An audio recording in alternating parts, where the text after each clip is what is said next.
Testing 1, 2, 3, 4. Testing. Hey everybody, can everyone hear me all right? Hey, there we go.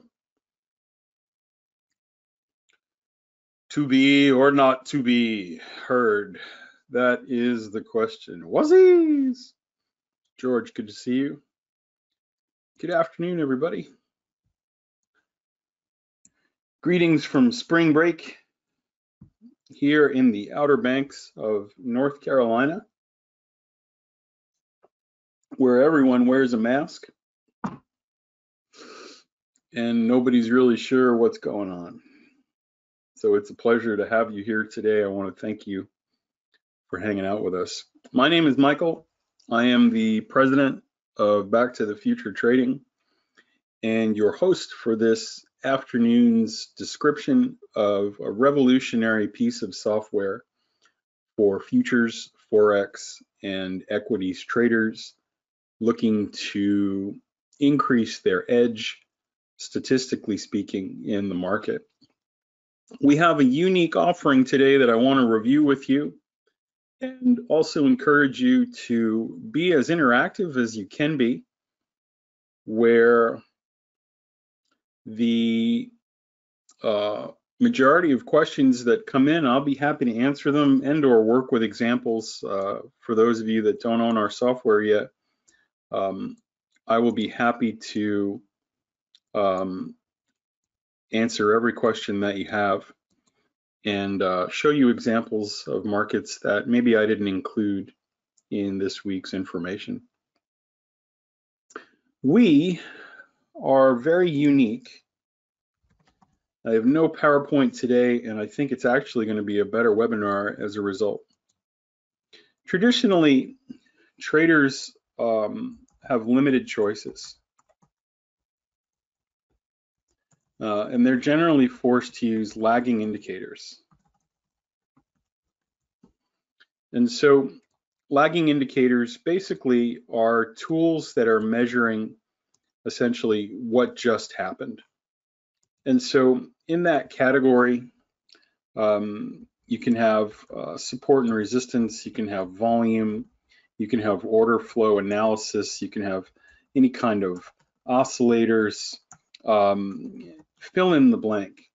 Anything that measures what just happened is a lagging indicator.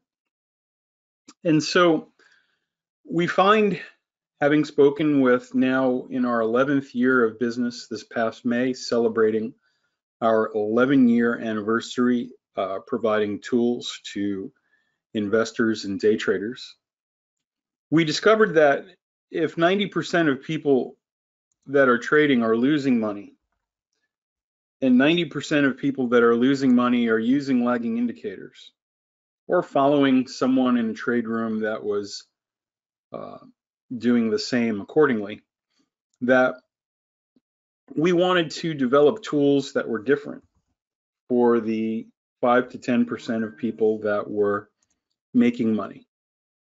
And so everything I'm about to show you here today is based on predictive indicators. And what's unique about this predictive indicator is that it studies what the people who make money actually do. And so we've learned now across 2 different recessions, tremendous volatility in our lifetime, that there's one class of the sector, the business sector, that profits immensely in chaos.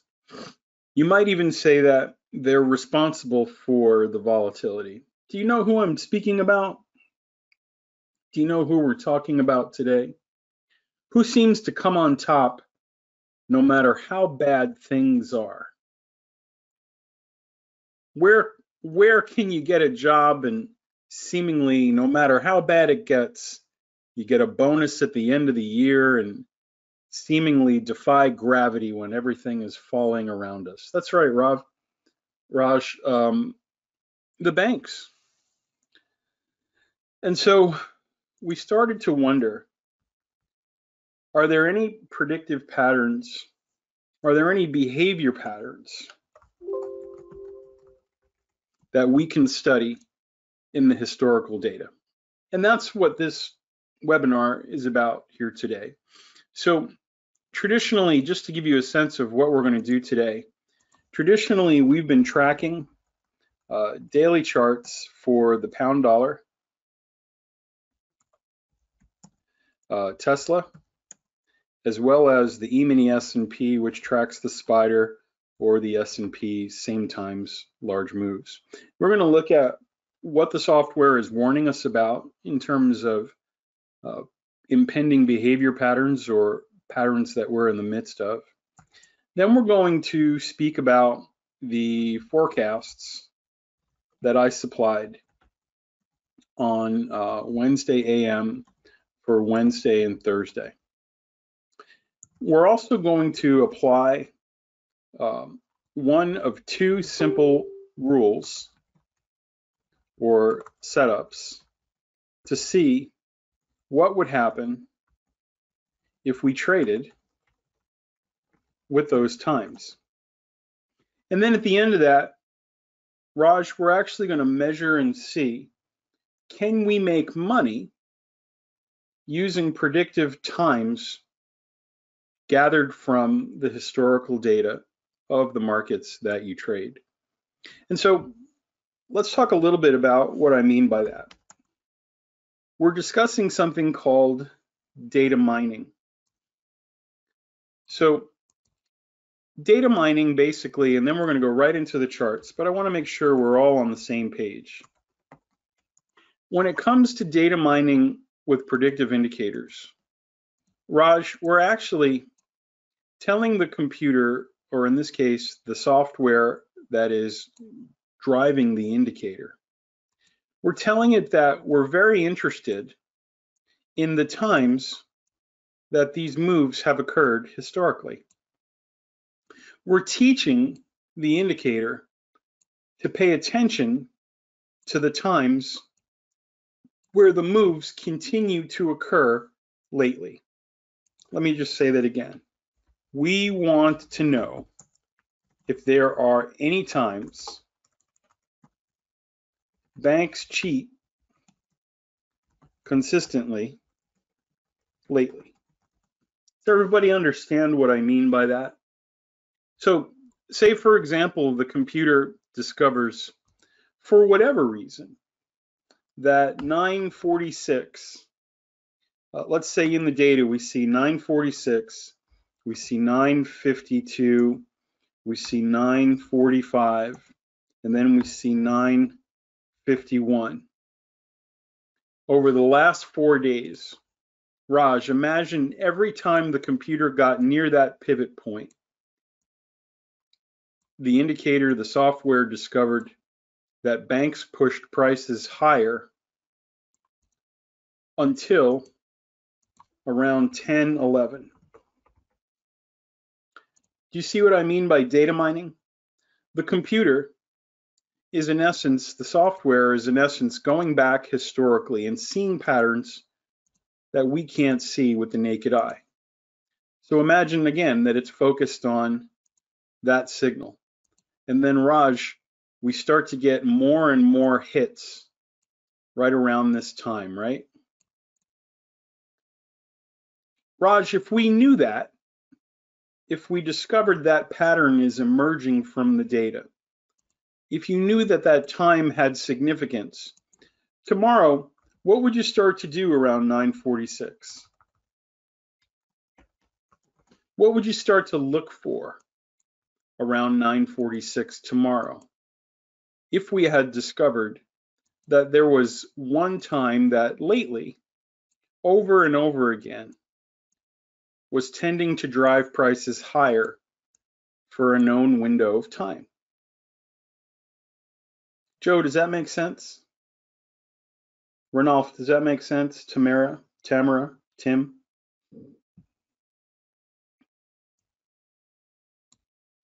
We're studying what historically happens, And then the software finds things that we may or may not believe, or we're not really hardwired to see or understand. So let's go take a look at some charts. Last week, again, we've been looking at this now for about 10 weeks, and I'm trying to be consistent in the application and the review of those signals. When we met a week ago, it was the 7th of May, which put us right here. So Tamara, we were waiting for this move right here to kick in. And we were predicting selling pressure until this next green line right here. And I'll go over why that is in a second in case you missed it. But right now in the E-mini S&P, we're looking for selling pressure from May 11th. Let's just kind of measure how many days are left in here. We've got today, tomorrow, Monday. It looks like Tuesday of next week, Tamara, is the next buying pressure date that we're watching for a surge. We'll talk a little bit more about that. Okay, so if you missed the initial review, I'm going to strip away some lines here, and then we'll go back and talk about it. But Raj, do you notice how on our screen we have signals waiting for us in the future? Jerome, on the right-hand side of our chart, there are dates and times indicating potential movements in the future. And we'll notice that Friday on May 29th is the next large selling pressure behavior pattern. June 14th is another large behavior pattern indicating selling pressure. And then June 11th, just before that, is a buying pressure pattern.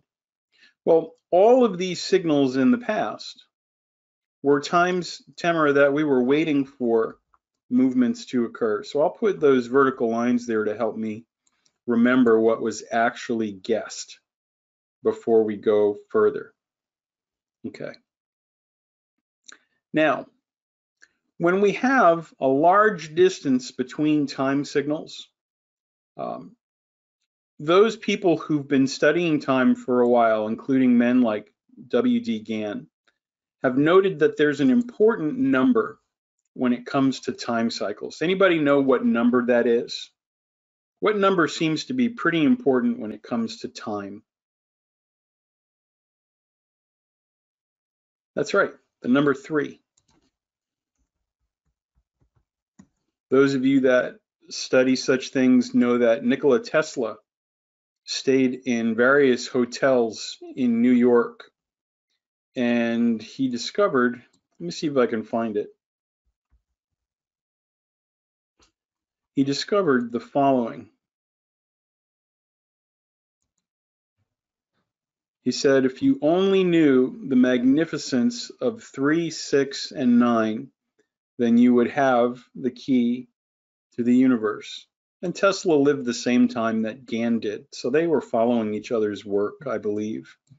So, Tamara, this really cool thing occurs where I can take any 2 time cycles that are far apart, and I can split them into thirds. So Tamara, I can take any 2 time cycles, and I can split them into thirds. The gap of time into 33.33 and 66.66%. And so when I do that, I preserve the cycle. So if it was a selling pressure signal on March 10th, Tamara, I expect a buying pressure signal at the first split right here. And then I apply a selling pressure signal on the next split. And so as we work our way across, in time, there's a cycle, like a sine wave, that occurs over and over again, kind of like waves in the ocean, undulating upwards and downwards, upwards and downwards. And so you'll notice Raj, that the signals on this daily chart are oscillating from positive to negative, positive to negative, positive to negative, with the software giving us the times to wait for and watch for. Does that make sense so far, guys? So this thing that we're referencing, I call the law of oscillation. This is the TachEon WARP. TachEon WARP, Eamon, is our flagship product that 95% of people purchase when they start with us. And so I'm showing you on the larger time frames before we go down to the lower time frames where day traders reside. And so basically what I wanted you to see on this chart is that we are presently in a selling pressure wave. So Tamara, I'm going to blow this up. Eamon, can you see how this red line here was the signal we were waiting for selling pressure to start based on that law of oscillation? Okay, cool. So the next time we get to, and this is, I find this very interesting. Those of you that are customers or stock traders, equities traders, options traders, I'd like you to see the last several times that the software was warning us about a buying pressure move. Okay. So the last 3 times in as many months, we had the following occur. From the open of the April 6th candle to the close of the April 14th candle, the market moved up $359. From the close of the April 21st candle to the high of the April 27th candle, it moved up $135. And then, Raj, from the open of the 4th until the close of this last split, it moved $137. Okay, everybody with me so far? If we come back over to here, Tamara, from the low of this to the high of this was $206. So the last 4 signals not only closed higher by the next selling pressure signal, but using the timing software, we have a sense of how far they historically go. So we see there's sort of a minimum of $135 and then an outlier right here of $360. And then a median somewhere in the middle of $200 right there. So wherever we are as we come into this next buying pressure signal, Tamara, we can expect some type of exertion to repeat. And so let's say, for example, when we get to here, we're still somewhere in this zone. We've pulled back into this area. Raj, can you see how I have some sense of how far they might push when we actually get to Tuesday of next week? Eamon, there's a sense of understanding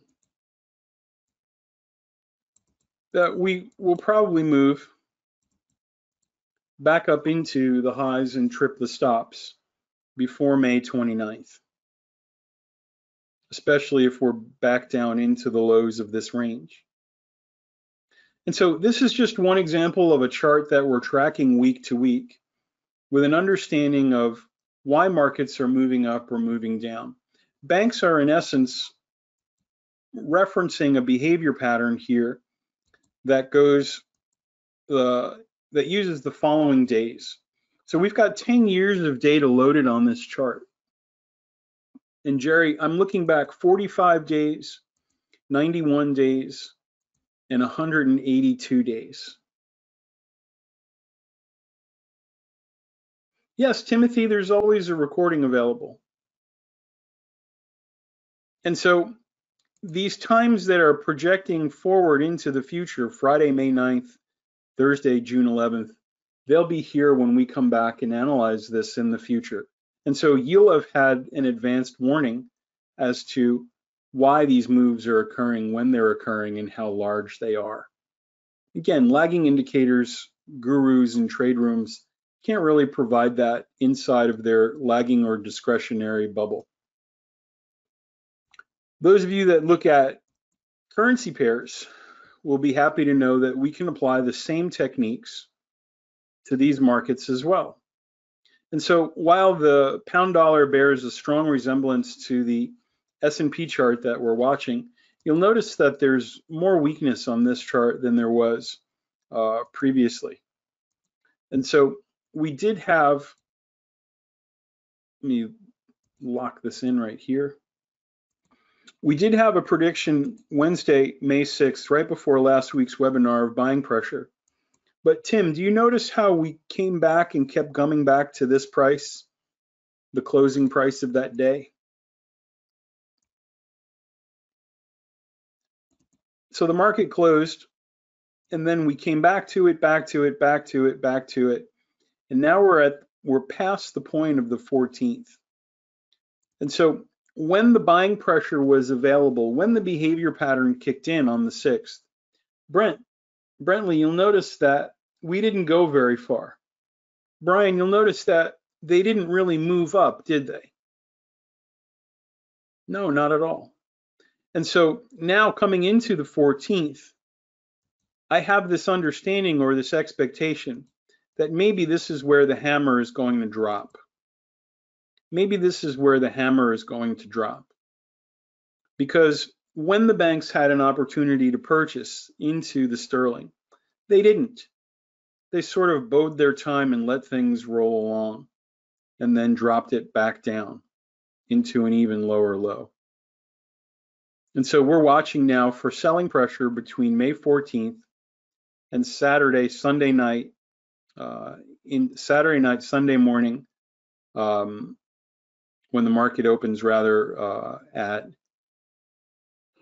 8 o'clock Sunday night Eastern time.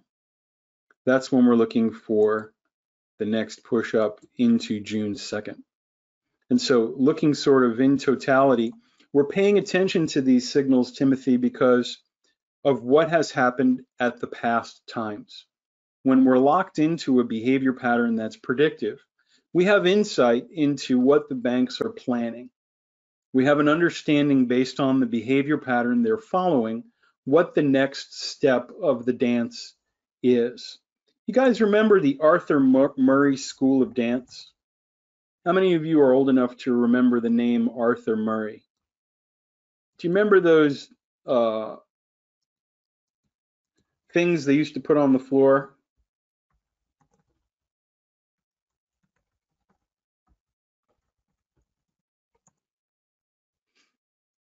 I don't know why I just thought of this, but I think it might be helpful. They used to have the dance moves on the floor, if I'm remembering the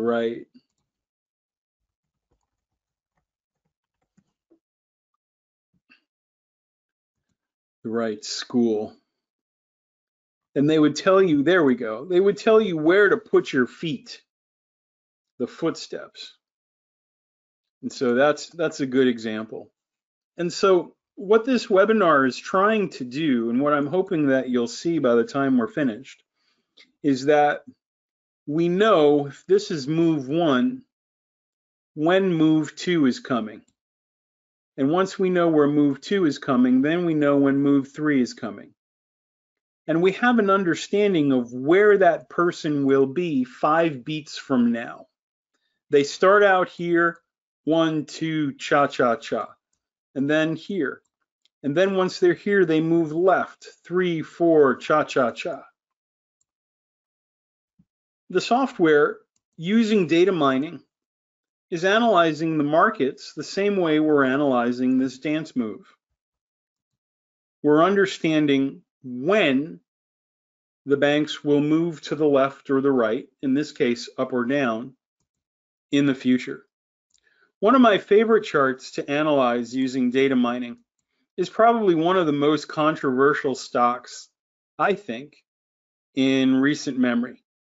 And that is our fun friend over in California, Mr. Elon Musk. Elon had a baby with a woman named Grimes. They named the baby something I don't to this day know how to pronounce, and I'm pretty sure the kid's going to get his butt kicked in high school when he gets there, which is probably why he'll be homeschooled. This from the guy whose last name I'm speaking to you is Lydick, Lydick. I'm pretty sure, based on the thrashings I received, that X12B4 artist formerly known as Elon is going to suffer his own measure of indignities when he arrives there. And so, Tim, hang on.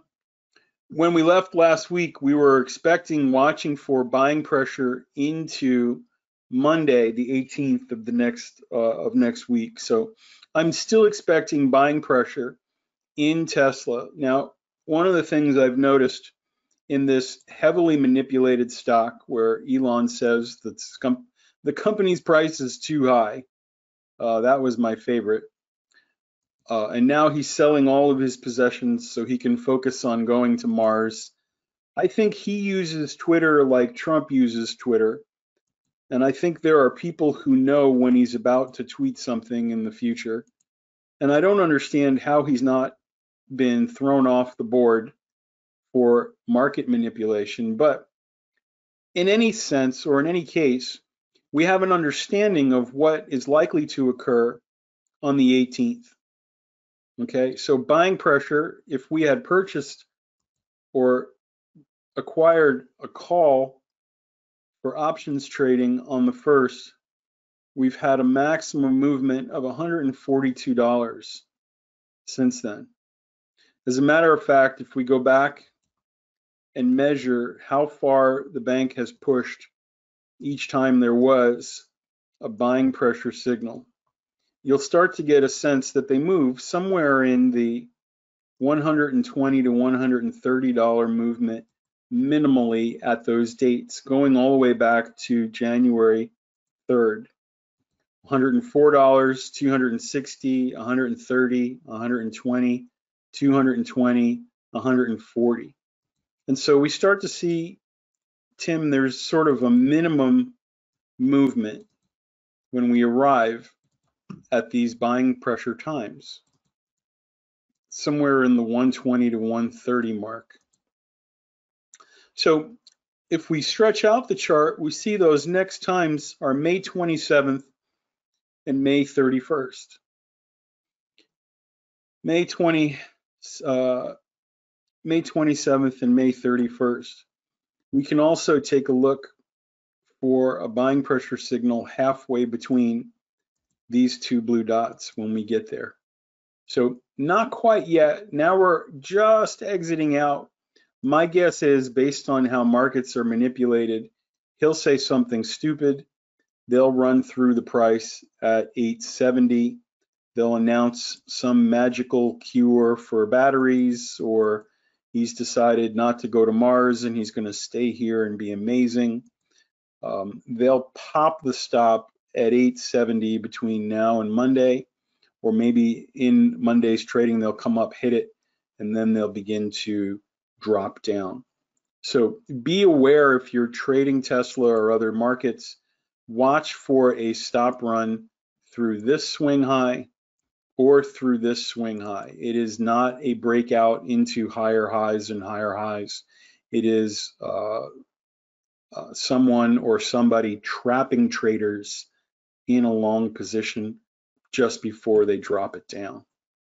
Okay, so this will give you some sense of, again, how we're looking back into the past. On this chart, we're looking back 30 days, 60 days, 90 days, and 180 days.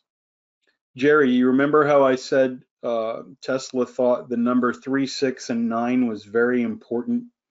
And if you understood it, you knew the keys to the universe a moment ago. All I've done here is multiplied that number by 10. Instead of looking back 3 days, 6 days, and 9 days, we're looking back 30, 60, and 90. And you'll see those numbers are important when we're looking on the lower time frames. Timothy asks, do you find the larger time frames like the daily to be more consistent with the timestamps than, say, the 3 to 5 minute? No, I don't. I can work with any chart and any customer and get the software to produce signals that look as good as this daily chart does. Timothy, the key is finding the market, finding the days to look back at, and once we lock the pattern in, we never have to change it. So Timothy, for example, before I look at what we said would happen in the markets that we're about to look at. So for example, Timothy, we're going to go look at what the software said would happen on the ES on the 5 minute today and yesterday. I want to look at a market that's important to you, and we'll optimize it while we're here before we go look at how the software did predictively yesterday and today. So what time frame and market are you actually interested in? Which one is important to you?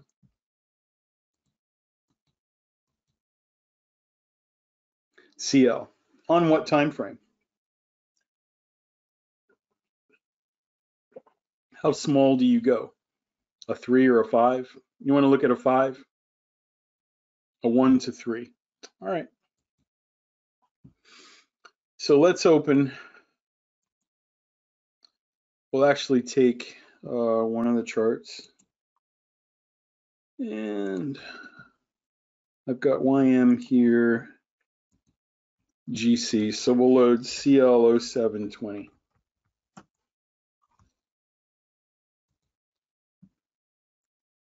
And we'll go down to a 3 minute chart.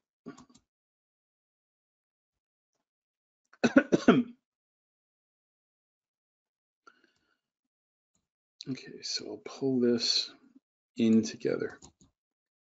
So Tim, what I'm going to do is I'm going to get rid of the histogram for a second, and we'll go back and put it back later.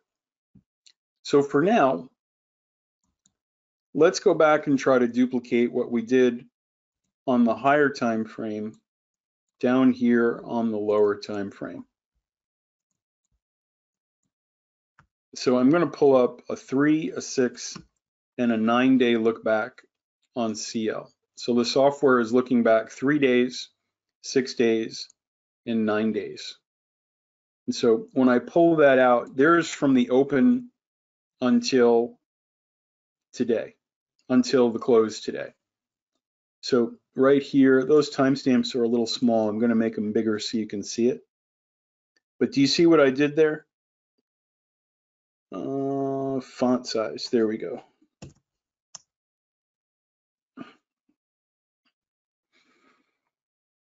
So on a calendar, what we've done is we've told the computer, hey, and we share all these settings with our customers. There's no secrets here.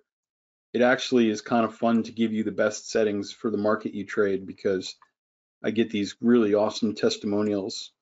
Once you start to see what the rules really are at a bank level, you are cheating when they cheat, but who cares? You're making money.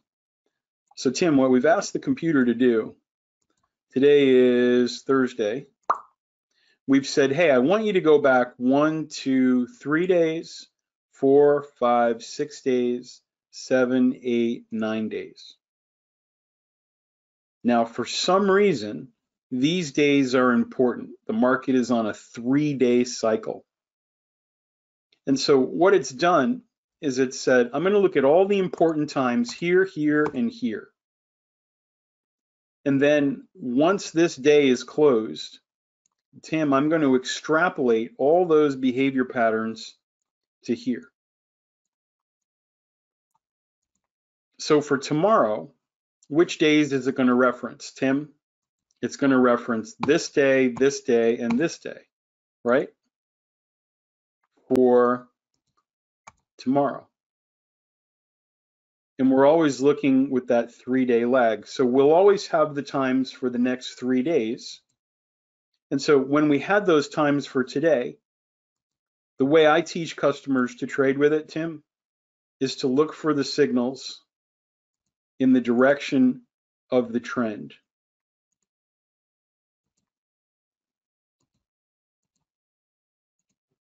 So everywhere you see a white dot above the 120 period moving average, and you can use whatever average you want. I'm partial to the 120.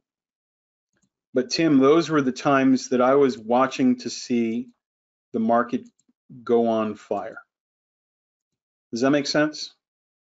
So if the trend is down, I'm looking for selling pressure times. If the trend is up, I'm looking for buying pressure times. So let's go ahead and kind of measure from right to left how that worked.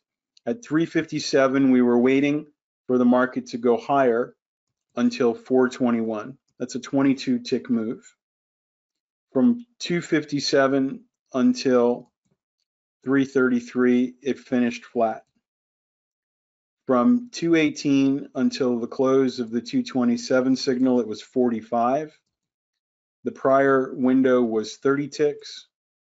The window before that actually finished negative 5 ticks. The 1157 window, Tim, until 1230 was 25 ticks. Tim, the one at 11 o'clock was a stop out for minus 19. The one at 1036 finished higher for 20. This one was a stop out at 1006 for 19. And this one after 909 was good for positive 3. So Tim, all I've done is I've said, all right, and now we can, Tim, you see how the times are coming up in the future?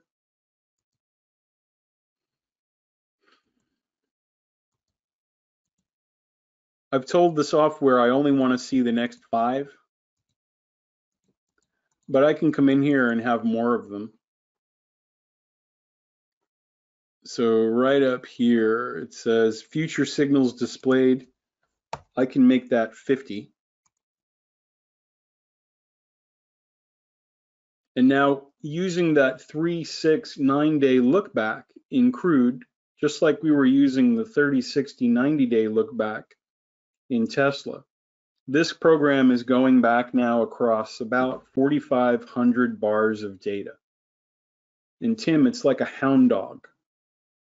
It's just sniffing around the tree. And do you see how those times are waiting for us in the future? Yeah. And the reason we pay attention to them is because of what's taken place in the past.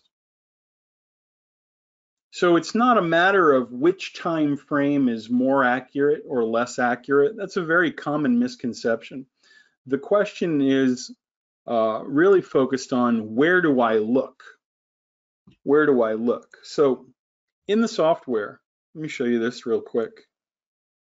It's pretty cool. I think it's pretty cool. Our customers, I think it's pretty cool too. In the software, Tim, I give customers the ability to look back 4 different places. 4 different places. And so some common combinations where we get into that 60 to 70% window of accuracy are the following. And if you're a customer at home, this is a great thing to jot down if you're paying attention, if you already have the software.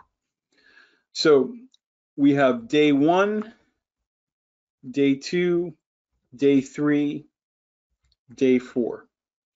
So Timothy, for the webinar, I usually look back 7 days and then 14 days. And that gets me into a pretty generic window. That's the default setting. And we call this a vertical analysis because it's looking at prior weekdays. If it's a Thursday, we're looking at past Thursdays. If it's a Wednesday, we're looking back 7 days to the prior Wednesday and then 14 days to the one before that. And then just like you saw here, we can look back 3, and 6, and then a variation of that would be 9. And if you wanted to keep going, we could do 12. So we have a 3-day cycle, which if the first one isn't working, Tim, this one generally locks it in. Then I have my go-to, which is my hybrid. I do a 7, a 14, a 3, and a 6. And generally, Jean-Claude, one of these 3 will lock it in. One of these 3 will lock it in. You can also do there's one that's very similar, simple rather. You can do a 1, 2, 3, 4. Tell me what happened over the last several days. And one of these 4 settings, Tim, will generally work any time frame. So we move from one to the next, to the next, to the other. And then one of those is going to go, you're going to go, ooh, don't change it. It looks great. And that's the cycle that the banks are using. Does that make sense? So we give you the ability to look and change the days, but over 10 years, we know where they're hiding. Over 10 years rather, forgive me, 10 years, we know where they're hiding. So let's take a look at an example of a trading system, just like the one I've demonstrated to Tim. And this is something that we've mentioned in weeks past. I'm going to, let me see if I can log this in. There we go.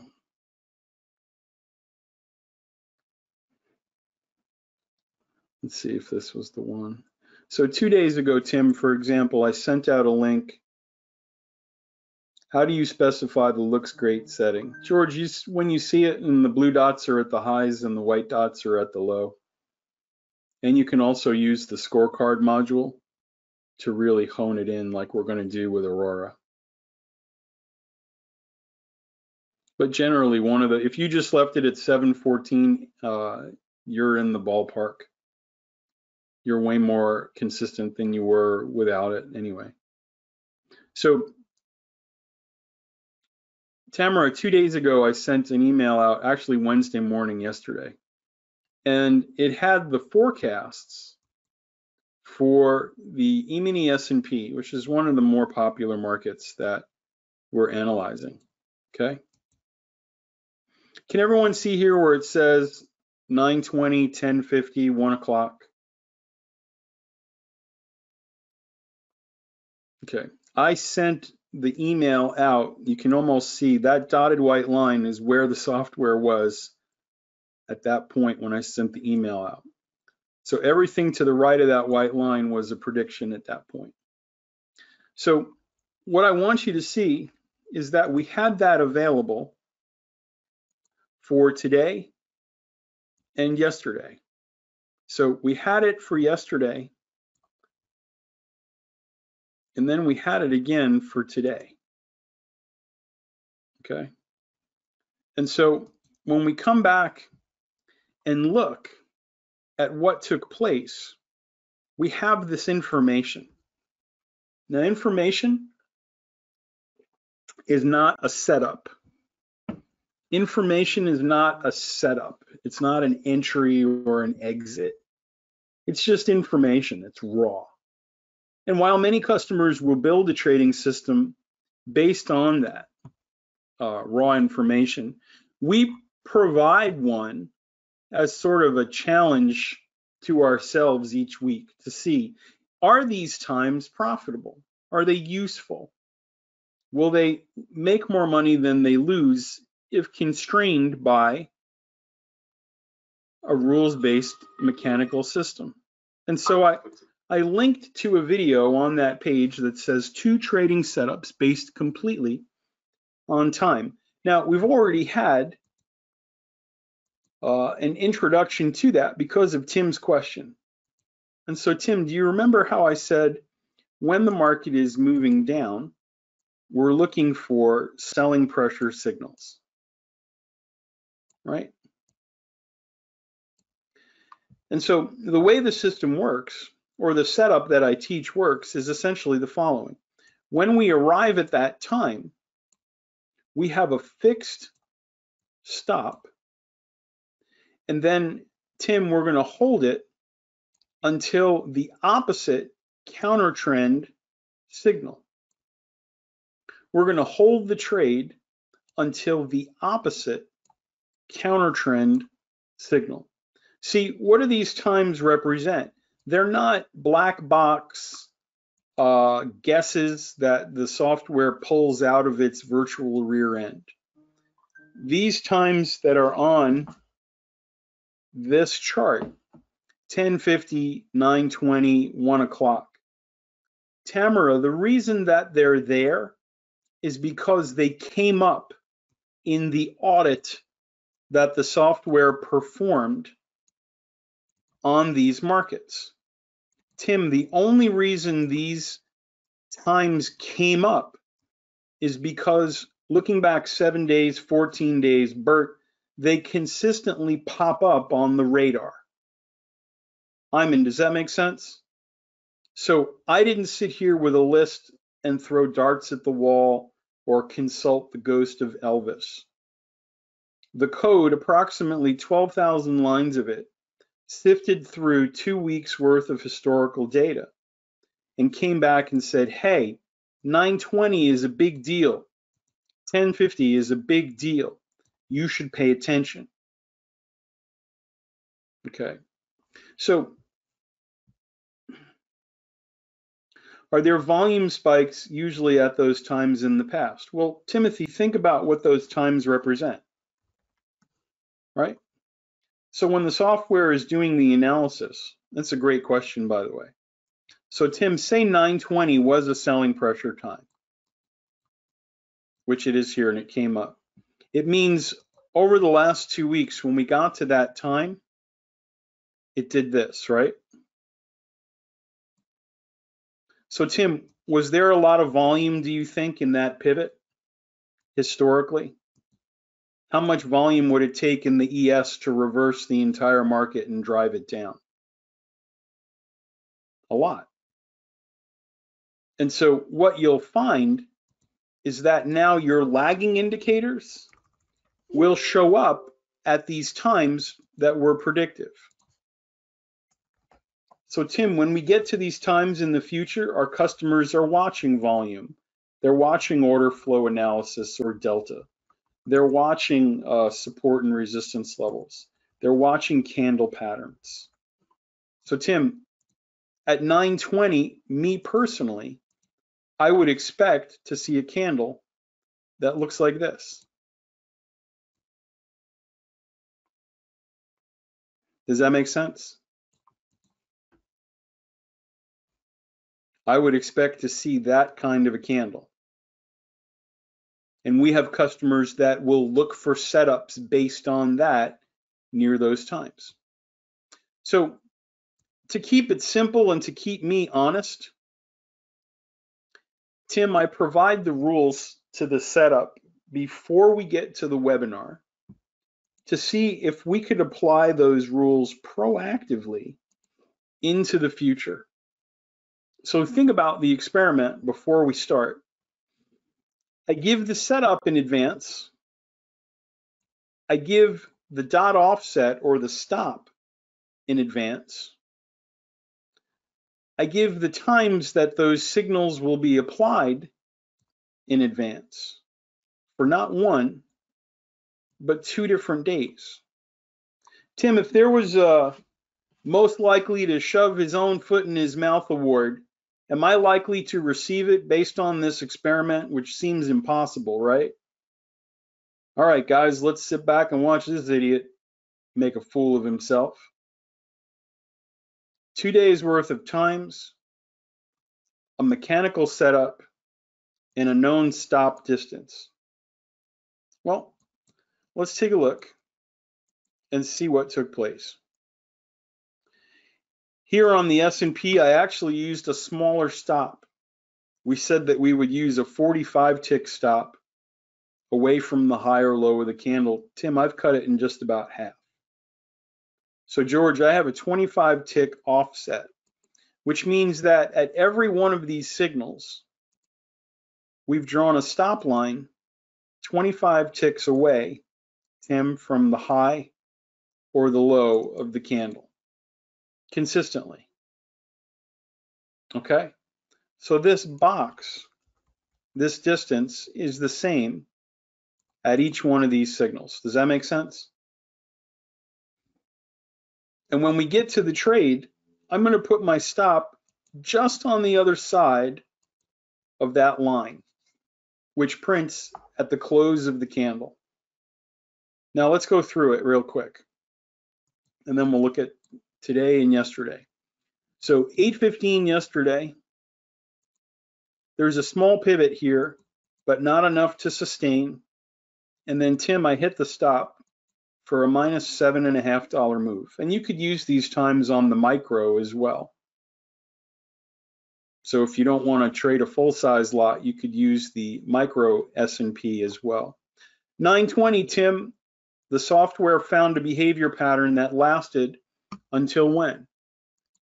9:55.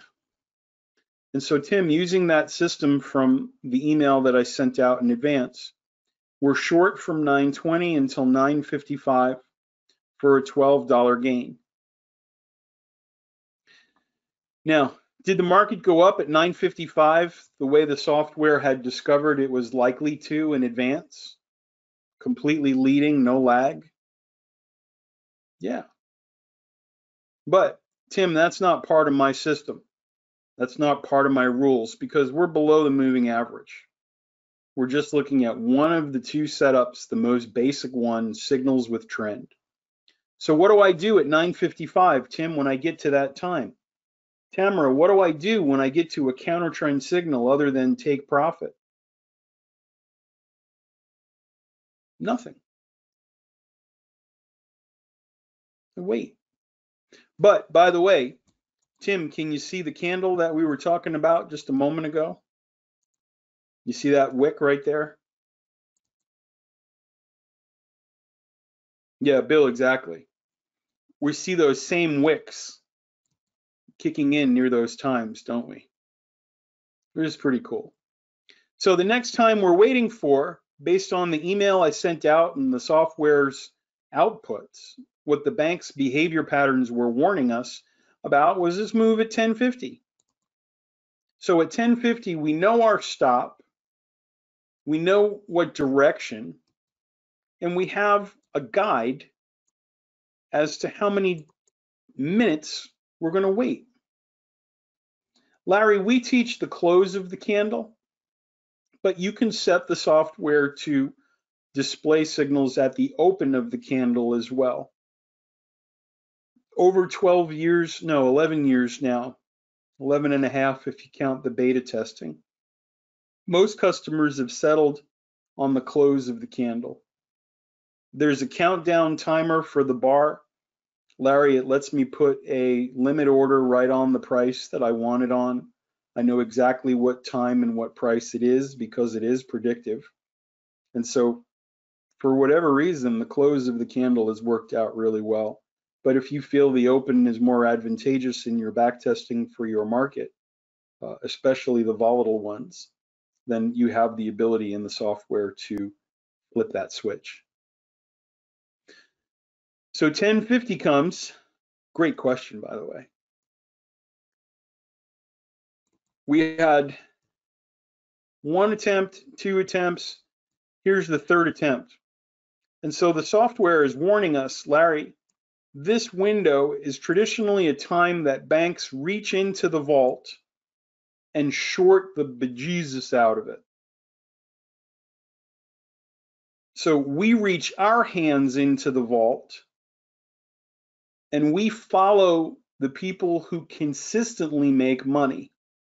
I'm studying movements in time. You're studying these movements, just like we did in Tesla and the pound dollar and the E-mini S&P on a daily time frame. And like we did with Tim over on CL a moment ago. we know that there is a higher than average likelihood that banks will short again, because this pattern has appeared over and over again. And that's a $44 move. When we look at those same signals at 1 o'clock, 1:50, and then 3:10, I have a $500 break-even rule. So Tim, in that signal, it got to plus 500 before it went back to break even. That's the reason why that one says 0 right there. We were up close to $600 in that move before it came back and hit the break even. Okay, so from the 8 o'clock pre-market till the close, we are up 56, 57, 60, $60 on the ES in one day. So $60 times $50 a contract is $3,000 per contract using time signals and one very simple setup. Now, that's pretty amazing. Not to sound like the ShamWow guy, but wow. I mean, the odds of that working and me not looking ridiculous in this webinar 2 days later are pretty high. And so in that one span of time, Tim, using just the times the banks were likely to try something and a very simple setup, we had a net positive day. Okay, but remember, I gave you 2 net positive hypothetical day, by the way. Hypothetical, I have to be careful with what I say. I didn't give you just 1 day's worth of signals. I gave you 2. And so we come back and we look at what happened today. And so, Tim, when I apply those same rules today as we did to yesterday,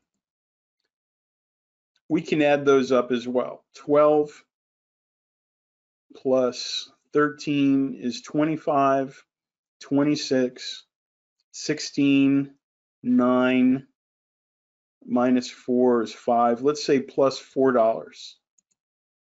So at the end of everything today, it was plus $4 or $200 per contract.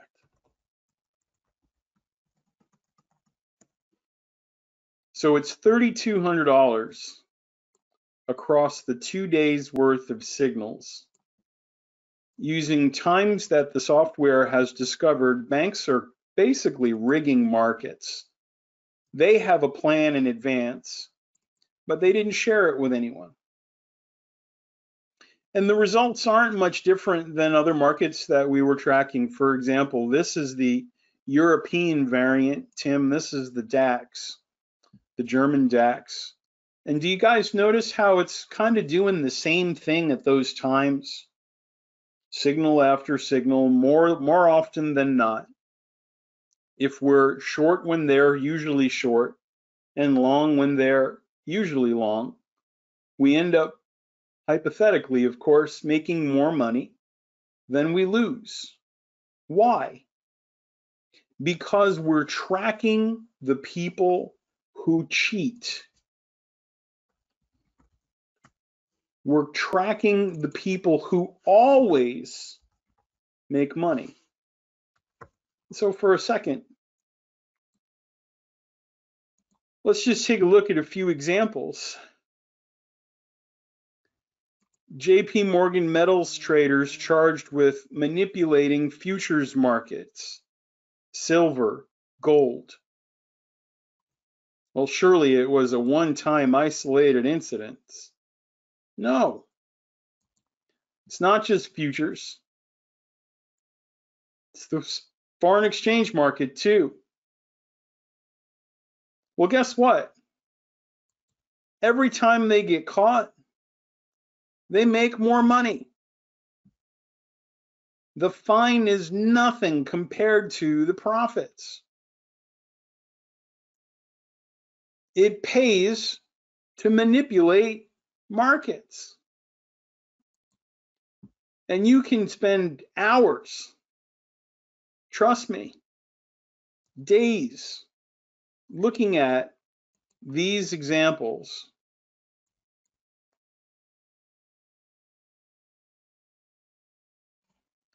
My favorite is the spoofing. You'll hear a lot about Deutsche Bank in the news as regulators attempt to see Donald Trump's finances, the records of his finances, Deutsche Bank being one of the banks subpoenaed for his records. Well, guess what? They got caught spoofing. Tim, do you know what spoofing is? Those of you that look at things like volume and those types of things, it makes it look like there are orders there when they're not really there. They make it look like there are orders in the market that aren't really there. Involves placing bids to buy or offers to sell with the intent to cancel them before execution.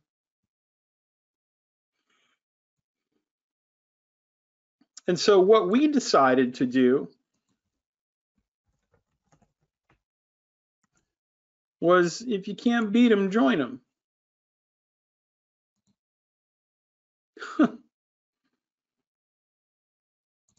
That's our philosophy. Yeah, we can take any market, Alex. We can apply this to any market or time frame. So we can look at a 15-minute time frame on the dollar CAD, let's say. And I'll pull this over. And Alex, do you see how we have the times waiting for us in the future? Same thing. Same signals, same opportunities, same time windows.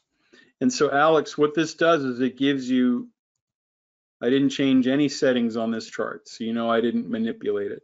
And then Alex, do you see those wicks that Tim and I were talking about a moment ago? It's fascinating. You can see when they're about to screw everybody. And so we have these times waiting for us now in the future. And we're watching, we're paying attention. And so Alex, the pip count doesn't matter here because the way you're trading right now, or I should say, I don't know how good you're doing. The way most forex traders are trading right now, they're getting slaughtered in the trades and in the spread. They're getting screwed 2 times. And so we're offering an advanced solution into that universe. Now, it's not 100%, but Alex, it's a lot closer to what's actually happening than what most people are following. And what we've discovered is that most people are following manipulated indicators. So we know from these articles, if you go through, banks can manipulate volume, they can manipulate orders, they can manipulate patterns, they have false breakouts, the list goes on and on. They don't honor support and resistance levels anymore. They're watching the fibs, they run the stops. And so we kind of said, well, that's all well and good, but what if we expose what you're doing? What if we study what you're doing? Because you can't cheat with time. You can't manipulate time. They don't have a time machine yet, Alex. And so when it's the dollar CAD, these signals here exist because that's when banks have cheated or rigged that market to go that direction. So your pip count will be as small as it can be near those times. your spread will be in line with your stop, and if the risk is too high, you wait for the next signal. You don't overtrade. And when the trade is working in your direction, you have a time limit. 6:30 to 10:30, 3.5 hours. Everybody out of the pool. No more. We're done. What do I do now? Not lose money. Not lose money. So we've spent quite a long time researching how these guys do what they do and studying when they do what they do. And so the ability to see into the future, to peer into tomorrow and see these signals waiting for us. As I drag this chart over to the right, can you guys see that we already have the times waiting for me on the mini Dow? They're sitting here, 6:33, 8:15, 8:33, 9:21, 8:54, 9:39, 8:30. All of these are Eastern time, and they'll appear whatever your computer time is on your computer. So if you're set to London or Tokyo time, those times will appear on your chart in those corresponding time zones. Any questions about this? Bert, any questions? Tamara? Kind of seems too good to be true, doesn't it? Kind of seems too good to be true. And that's why we give the times out in advance, so that we can come back and analyze what actually took place, apply a very simple rules-based system to it. Yeah, Larry, you can use the same times for each. You can use the same times for each. There's actually a trick that I can show you. If you, I don't know if you have much time, I can show you one trick that we use to get the markets more accurate. Would you like to see it? They are correlated, but there's one correlation that's, I think it's pretty mind-boggling when it comes to the indices, at least. And that involves something known as a secondary data series. Let me show you what I mean by that.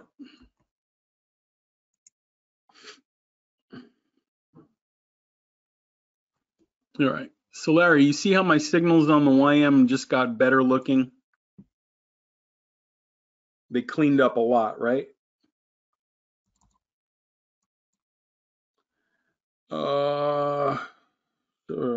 3-minute chart, that would be a 45. We'll do a 35 just to blow it up a little bit. Okay.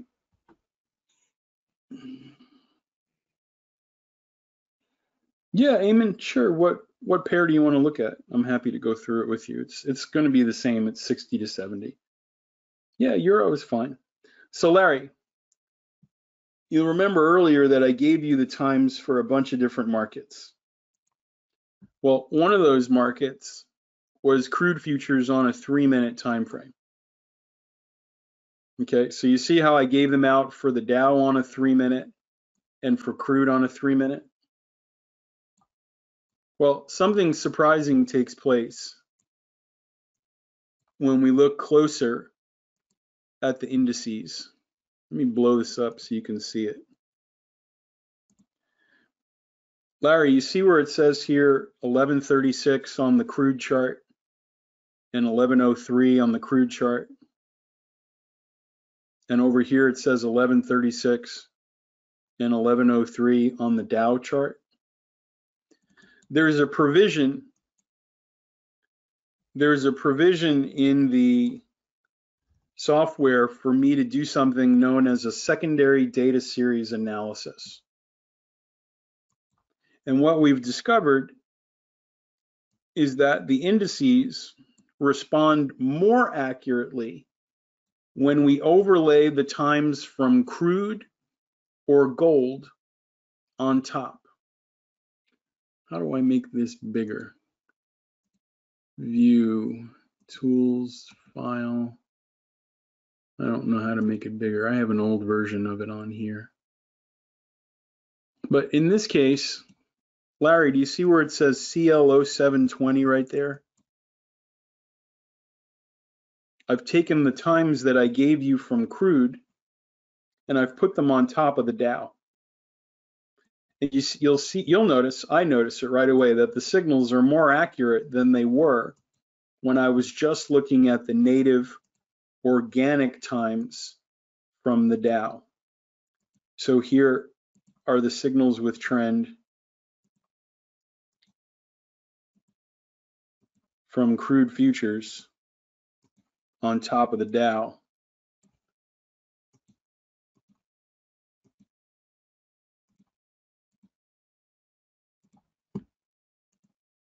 So one of the ways to escalate the accuracy, and I'll do this when I set your software up with you on our one-on-one consultation, is to just apply crude or gold on top of the signals. Larry, was that too confusing or did it make sense just now? The indices follow crude and gold. Those are the most powerful materials in the world. If you have those things, you have everything. And the markets respond to how those markets trade. So using those signals, we could put those on the ES or those on the NASDAQ, and it'll elevate the accuracy about 10 to 15%. Euro US dollar. You know, we have to trade the euro. We're going to look at the Euro US dollar. Yeah, let's take a look. What time frame? I got to pick a big one because to look at 3 months, I don't want to blow my computer up. So I just had the dollar CAD. Let's use that chart if it's still here. Yep, so there's the dollar CAD. We'll go out to a 60 for the euro. We'll change this. And I'm going to get rid of the histo just so we don't have as much insanity. Then I'm going to come in and change the settings to the forex settings. We'll change that to an 8. Okay, so we're pretty close on that. We'll go to the data series. What'd you say, 3 months? Okay. Reload Ninja Script. Data series, what did I have?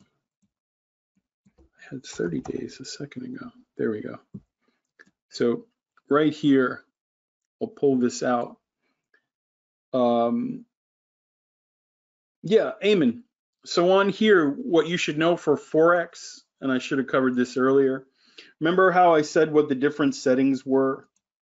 Let me see if I can find that again. This one. For Forex,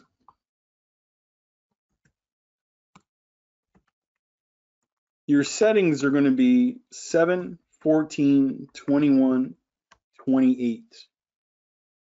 So when you're looking back in time, this was something we didn't discover till about 5 years into this. The more data you have to analyze, you're looking at 4 weeks worth of a weekday. So you're looking at Monday, Monday, Monday, Tuesday, Tuesday, Tuesday, Tuesday, Wednesday, Wednesday, Wednesday, Wednesday. So Eamon, when you're doing the analyses for these pairs, like this one right here, you want to remember that signals like this one are based on Monday 1, Monday 2, Monday 3, Monday 4. Does that make sense?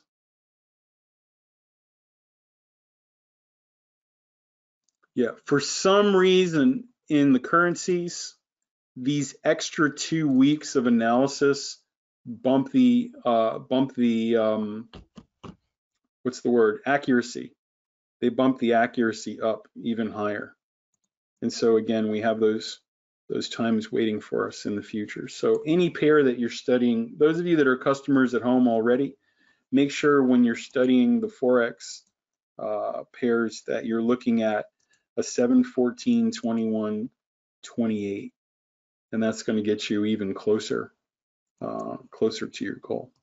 All right, cool. Great questions, by the way. Thank you for that. And again, if you want to go all the way out to the daily charts, you can. Yes, Larry, it does. Because if there's no data on that day, it doesn't help, right? There's one day, Larry said, what happens when there's a holiday? There's one day a year where our customer service box is flooded, even with our announcements ahead of time. And Larry, you have December 21st, December 25th, and then January 1st. On January 8th, people lose their minds. Because there was no data on the 1st and there was no data on the 25th. So Larry, on that day, on January 8th, I'll warn you right now so you can put a note, tell Google to remind you, instead of 71400, on that day, in that one day only, you're going to have 0, 0, 21, 28. So Larry, on that day, you're going to go back to this weekday and that weekday. You'll have data here, and there'll be nothing here. Do you understand? That's the nuclear day. That's the day my partner drinks. My business partner breaks the tequila out. The Jose Cuervo bottle is cooled. There are limes and lemons and salt, and his box fills up. This software! Yeah, Alan, it's the same thing. When there's no data on that day, you skip back 1 week or 1 day. That's all. That's all you do. You do it once or twice and you never have to worry about it again. You've got it figured out. But that's a really great question, Eamon. Good job, Larry. You too. Okay, home stretch. Ready? Do, do, do, do, do, do. Stand by.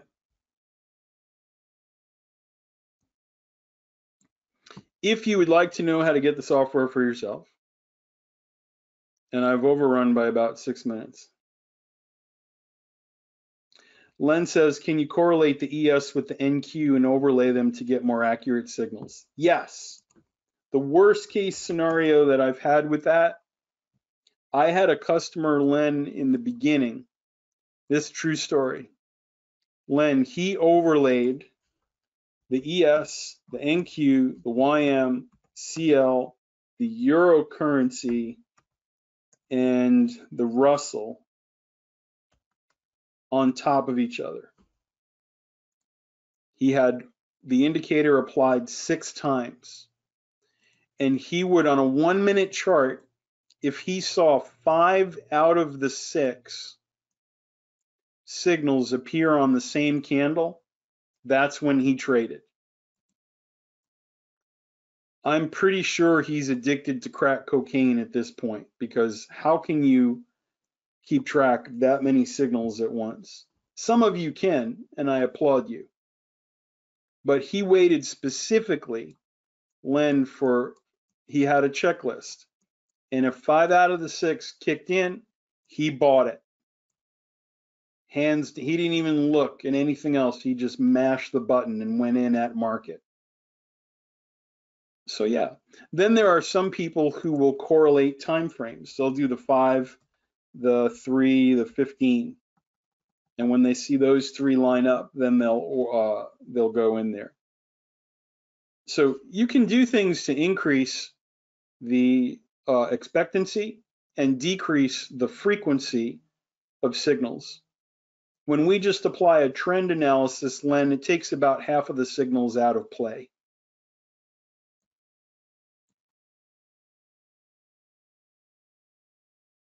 Does the software do back testing of my setup? No, Len, unfortunately, we don't have a back testing module. We're a predictive indicator. So there's no way to do that. Most of our customers will generally go back about 100 signals by hand. It takes about, I would say, a day and a half to 2 days to do that. But when we set the software up for you, we give you the most accurate parameters we know for the pairs that you're trading. So we cut your backtesting time down considerably. Let me show you what I mean by that. Can everybody look in your chat box and see if you can see a link that I'm about to give you? Yeah, George, he doesn't know about that. The program that we're talking about right here is the TachEon WARP. It is the flagship product of our company. And the link for the product that I'm showing you here today, it'll work with every market, every time frame, from seconds out to daily and then even weekly bars for those of you who are using a longer term analysis. Let me know if that link came through.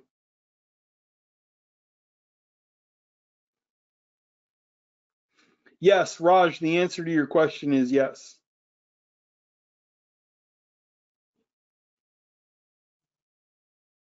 Yep, so that link is the product that we've been talking about.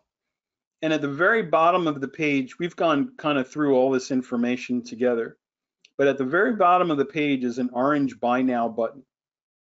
And so when you click on that, there's an annoying pop-up that appears. And I just wanted to go through that with you very quickly. There is a training room that we have in place that if you like having those kind of live environments to work with, you like having someone there explaining things the first few weeks that you have the software. We meet Tuesday, Wednesday, Thursday, Friday from 8:30 to 11:30 Eastern time. We look at futures markets, forex when people ask for them. We can look at large time frames for you if we want to do that as well. But we'll actually show, using a simulator, the entries and the exits of the basic setup that I'm showing you here today. And so we walk you through the markets, we show you how to optimize the signals for the best settings, and then basically day by day from 8:30 to 11:30, walk you through the setups one at a time as they appear. It's not a trading room where you're listening to me and doing everything I tell you to do and enter and exit. It's a training room where you actually understand why. So we want to train you for a month or two and then kick you out to get your sea legs underneath you and on your way. So if you learn that way, some of our customers asked for something like this. It's available and it's half off. It's only $95 a month if that's something you'd like to participate in. If it's not and you don't need it, then you don't have to do that at all. Matter of fact, click that blue line there where it says go to checkout without Pro Training Room. And there's one last thing that you're allowed to do once you click through that agreement. And that's the addition of a promo code, WARPOFF. I'll go ahead and type it into your chat box.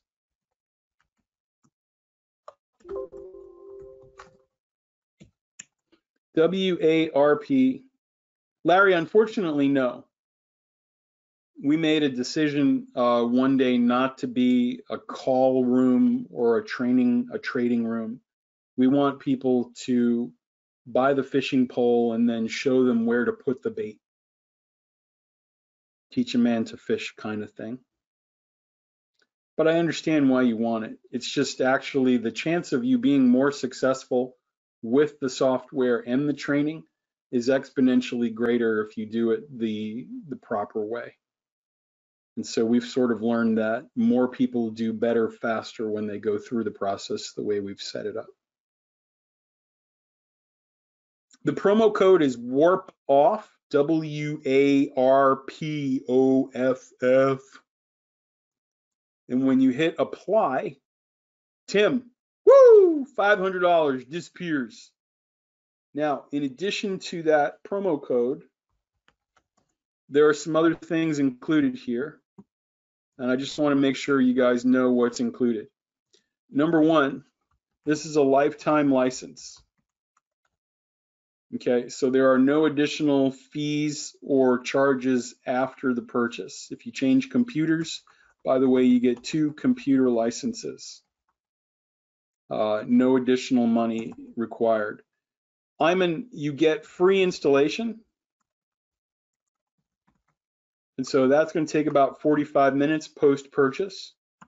You get 2 one-on-one training sessions with us that last generally 60 to 90 minutes. So that's way above and beyond what most companies do, as you know, I'm sure by now. And so in the first session, we do setup, and we basically optimize your charts and workspaces.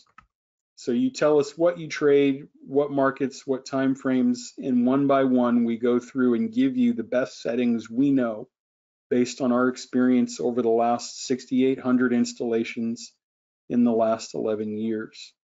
And then in the second setup, when we get together, Eamon, we focus more on the setups for the trades, the entries, and the exits. And so we'll work with you to prepare the chart in a way that you understand what to do potentially when you arrive at these times. And so we'll help you begin to build a trading plan if you don't already have one, so that when you're finished with us at the end of the second session, you actually have some back-tested results to work with, some idea of what your statistical edge is, what your optimal values are for the software settings. And if we got hit by a bus, at that point, you pretty much know what to do without us. And then in addition, the training room is always available optionally. And then we're also available to meet one-on-one beyond that. We're usually good on Skype for fast questions. We also have a customer assistant. Those of you that know Rachel know she's the absolute best in the world at this, and she's available via email and Skype, and we generally answer back within 24 hours, usually much sooner than that, So we're better at customer service than we are at software development, and we're really good at software development. No, it's a good question. You need to know, because most support post-purchase in this industry is lacking, to be charitable. There is also a free video training archive that is available for life. Video killed the radio star. That is available as well. And so the support at the other side of this is pretty awesome. This works, by the way, with NinjaTrader 7 or NinjaTrader 8. If you have forex, if you're a forex customer, these platforms are free for charting, and they also come with free data. Ninja has a free forex data, so your software will work with the free version, the charting version of NinjaTrader. If you also have TD Ameritrade or Interactive Brokers, CQG, or any one of a number of other data feeds, eSignal, these programs will all plug into NinjaTrader and supply it with the data that it needs to run the software. And again, don't forget the promo code WARP in Cincinnati, WARPOFF. It takes $500 off tonight, and we can get you set up tomorrow morning at the earliest. So 8 o'clock, 8:30 Eastern. If you know Brian, unfortunately, I don't think it does. I don't believe Ninja has a data feed for Awanda. Let's go through. You'll see here on our connections what's available. We've got bar chart, Coinbase. By the way, this works on crypto as well. Continuum, CQG, eSignal, forex.com, Interactive Brokers, IQ Feed, Kinetic, NinjaTrader Continuum, FXCM, Rhythmic, and then TD Ameritrade.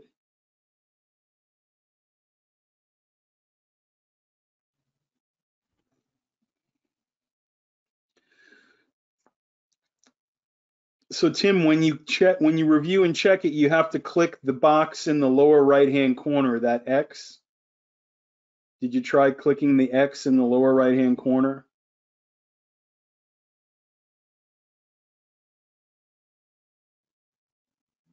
That should take you through to the purchase point.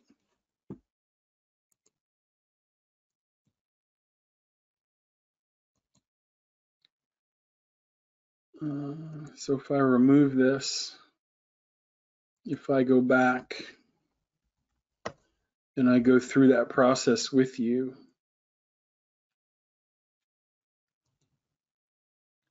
product store, let me make sure I'm not doing something wrong. Warp, go down, buy now, and then you wanted the room. With the room, buy now. I click the thing, I hit the X. That's what I get when it comes up, Tim. I'll tell you what, if you give me your phone number, I can take your order over the phone. I'll have my partner call you and he can probably make it even easier to get you started. Do you have a phone number? I'll send him the number right now and he will steal the money right out of your pocket. I mean, we don't have a Facebook group, but I do have a Skype room. Stand by.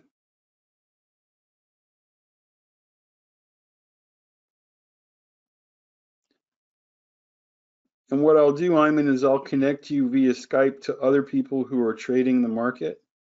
281-736-956.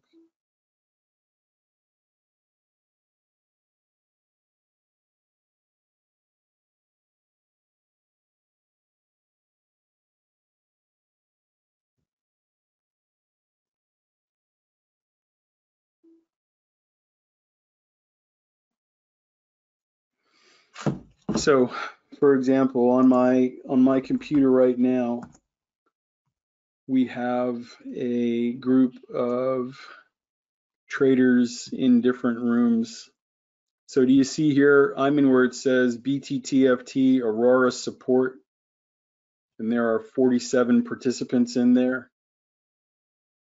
It's very easy for me to connect you with other Forex traders. For example, if you're trading a particular pair. And Tim, stand by, your phone will be ringing any second. And we can connect you that way. It's very easy. It's not hard at all.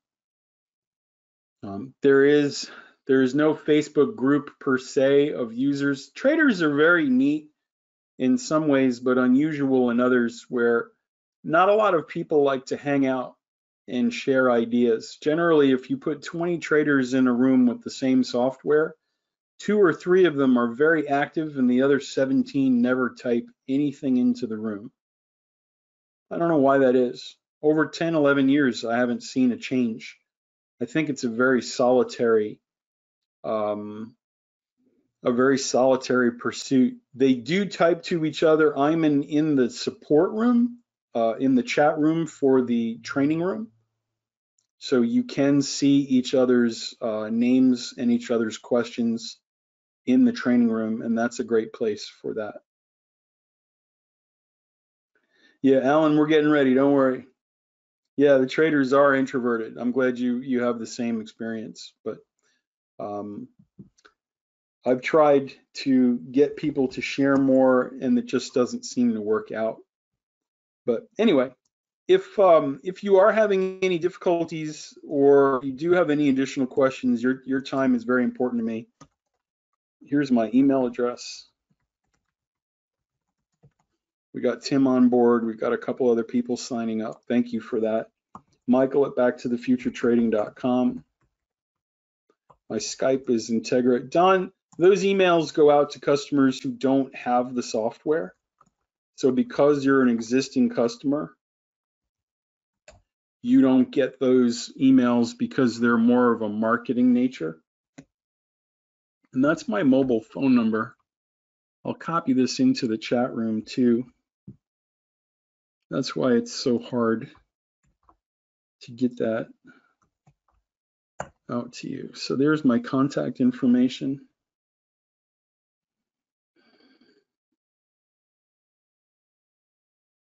Yeah, Alan, that room is for you to do your thing, man. I have no expectations, and it's encouraging to see you sharing. So yeah, absolutely, please do. That room is yours. You do, you know, as long as there's no porn in there, you can pretty much do whatever you want. If it's helping other traders in the support rooms. Yeah, I'm sorry to have disappointed you. All right, guys, ladies, thank you for your time. The market you trade is not random. These turd burglars, they have a plan for tomorrow already. They have a plan for Monday, Tuesday, Wednesday, Thursday of next week. We already have the times. I already have a simple setup for you that works week after week, webinar after webinar. We see the same thing. 11 years, 6,800 customers, every major market, futures, forex, equities, options, cryptocurrencies. Now, if they start trading cat futures down the line, they'll work with that as well. I've tried to be as transparent as I know how to be by giving you the times in advance, the rules in advance, the setups in advance, and coming back after the second day to actually measure if the system made money or lost money. And you could see for yourself in a hypothetical sense that we're definitely doing better than 90% of people did in the largest index anyway. So if you'd like that for yourself, if you'd like an edge that tracks the people who make the money in a way that is powerful, robust, uses the data that banks leave behind that they don't think you'll ever see, then we're excited to be working with you.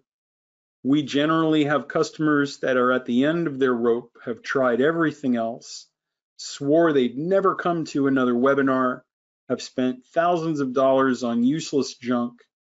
You saw the email about time and you realized there was something important about it. And hopefully today I've done the method justice with my explanations. And if not, I'm really sorry. I did my best.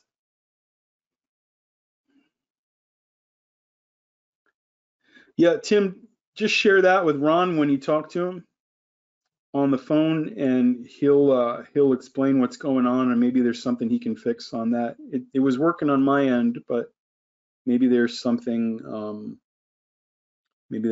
screwy on your side. All right, guys, I'm going to run real quick and let you go. I'm over by about 10 minutes here. I'm sorry. I appreciate you. May the sun shine on your faces. May the wind be at your backs. May the valleys rise up to meet you and the mountains lay low before you on your journey. We wish you, as we do each week, every week, continued success, health, prosperity. We're honored to be a part of your journey in trading, to be a part of your community of support. And if today wasn't what you were hoping for, we're proud and have gratitude for your time shared here today. Thank you for stopping by, and we wish you the best as well. Tim, welcome on board. Everybody else that joined up tonight, thank you for your order. And if you need to reach me, please give me a shout. Michael at backtothefuturetrading.com. My Skype is integra-michael, or 336-703-7667. If you can, text me first, just to make sure I'm not eating supper, and we'll arrange a time for a few minutes to clear up any questions you have. Thank you guys, customers as well, for your support. We appreciate you, love you. Thank you for your orders up till now, and we will continue to push the boundaries and do our best to help you achieve your goals. Take care, everyone. Have a great night.